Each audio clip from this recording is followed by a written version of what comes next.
주민등록번호나 휴대전화, 집 주소 같은 개인정보는 각종 범죄에 악용될 수 있기 때문에 철저하게 관리해야 할 필요가 있습니다. 그럼 정부의 개인정보 관리는 어떨까요? 정부가 기업들의 개인정보를 어떻게 관리하는지 감사원이 살펴본 결과 20년 전에 만든 기준을 쓰고 있는 것으로 드러났습니다. 이승배 기자입니다. 과기부는 지난 2013년부터 국내 기업 등을 대상으로 정보보호관리체계 ISMS 인증제를 운영하고 있습니다. 해킹으로 개인정보와 기업의 핵심 정보가 유출되는 것을 막기 위해 관리를 강화하자는 차원입니다. 한국인터넷진흥원이 업무를 위탁받아 수행하고 있습니다. 그런데 인증 의무 대상자 기준이 현실성이 떨어지는 것으로 드러났습니다.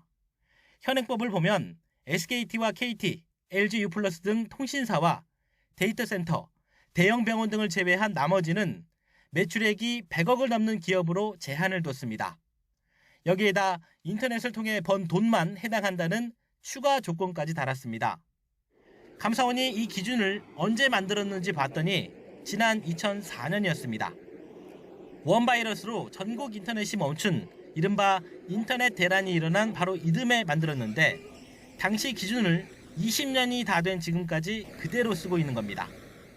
택배회사와 가수 수도업체, 온라인 학습지, 요양병원 같은 것도 개인정보를 많이 수집하지만 스스로 인증을 받겠다고 손을 들지 않으면 정부 관리 대상에서 빠집니다.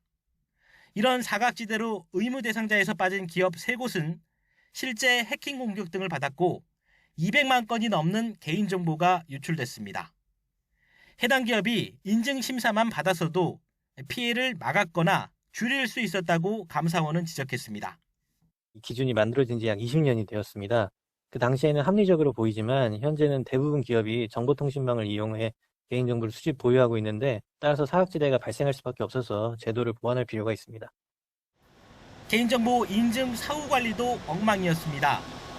인증받은 기업은 매년 한 번 이상 사후 심사를 받아야 하는데 지난 2020년부터 2년 동안 발급된 인증 480건 가운데 12.5%가 심사를 안 받았는데도 인증이 취소되지 않은 것으로 파악됐습니다.